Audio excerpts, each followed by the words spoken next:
All right, what is happening? How's everybody doing today? My name is Chuck, and welcome back to a brand new Modern Warfare video. Today, we're going to be taking a look at the 1.09 patch notes, as this is a rather large patch that's going to be coming up, but it's not going to fix a ton of things. It's not a massive overhaul that a lot of people were expecting it to be, that a lot of developers are actually hyping it up to be, but nonetheless, it is still 12.9 gigabytes on PlayStation 4, 15 on the Xbox, and of course, 20 gigabytes on PC, which is absolutely crazy that a patch can be 20 gigabytes for a platform. Definitely pretty crazy considering this one does not fix everything, but it's still got a good few things that we need to be able to take a look at. So let's jump into this. So this update's going to bring changes to special operators, changes to the kill feed to be less cluttered. As you guys know, it's been a little bit cluttered. Fixes for the S&D mount glitches, the thermal scope updates, and additional bug fixes across the game, and a little bit more. So let's kind of jump in here. So essentially, multiplayer is getting the realism mosh pit domination, hardpoint, headquarters, and kill confirmed, and then it is going to be getting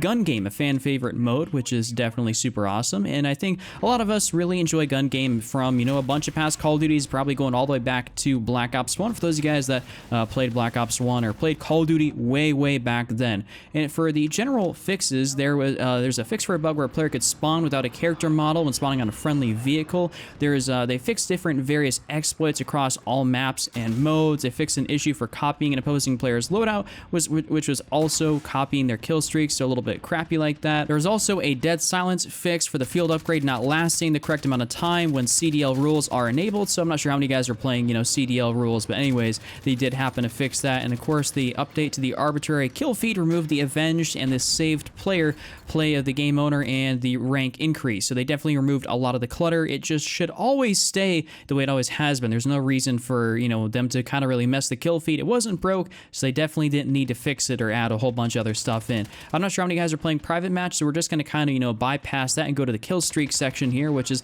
they fixed an issue where selected kill streaks would revert to the previous selection mid-match, which is quite annoying. This, for the fact of when you actually happen to get your kill streaks switched back. I really did not dig that. They fixed where players are using the shield turret kill streak and could see through smoke at certain angles of the side panels of the turret. I never really experienced that, but they happen to fix it anyways.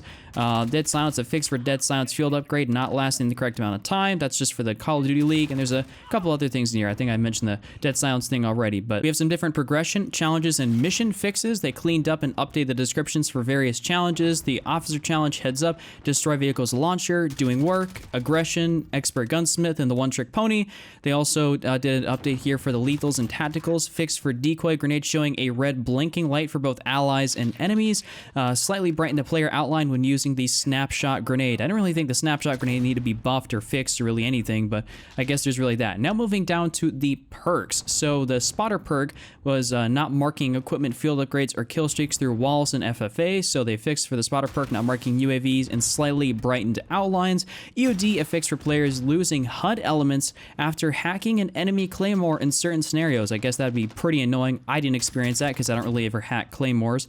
Fix for the quick fix perk not giving faster regeneration when earning kills with the throwing knife. Never really used the throwing knife, so that impacts me at least. Fix for the amped perk not stowing the riot shield as quickly as it should. I think we could have done without that because the riot shield is incredibly annoying. Now down to some of the weapon fixes. Fix the rocket launcher camos not unlocking or tracking properly. Fix for the model 860 camos not unlocking or tracking properly. The FN SCAR got a slight increase in ADS time, a little bit of a buff there, and a reduction to barrel and bipod grip penalties. So I guess it's a bit of a buff and a nerf, or however you want to say it. They always word it a little bit differently. Fix for white placeholder box appearing when leveling up a weapon, unlocking new attachment. They added descriptions to all the optics that have a scope glint, which I guess is alright. Fix an issue with the P90 plus FFS ring sight would create a scope glint. Thermal scopes are now able to see through smoke grenades, which is kind of the case in every other Call of Duty previous, so I'm not sure why it wasn't for this one.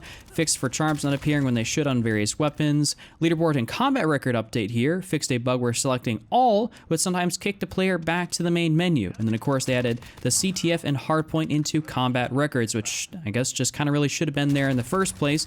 As soon as the mode actually got added in. I think it should just hardpoint CTF probably should have just been in the game to begin with, but I guess that's really that. There's some other stuff in here with, special operations, survival, new features, and stability. They just did, fixes to prevent crashes and improve stability, but we don't really need to go over anything else, as that is really just about it. That's basically all you guys need to know. This really isn't a huge update. I was hoping they would do something more with the mini map or just some different, quality of life fixes, but they didn't happen to do that. It's a bit unfortunate, but it is what it is. Anyways, that's a short, quick, and simple little video, an overview of what's going on with the 1.09 patch. Thank you guys so much for coming through. If you guys enjoyed the video, drop a like, subscribe, those noties on, and comment down below what you guys are most looking forward to within the next patch. Anyways, I'll see you guys all later. Just for Noticeable Cap, don't be Randy, and I'm out. Peace.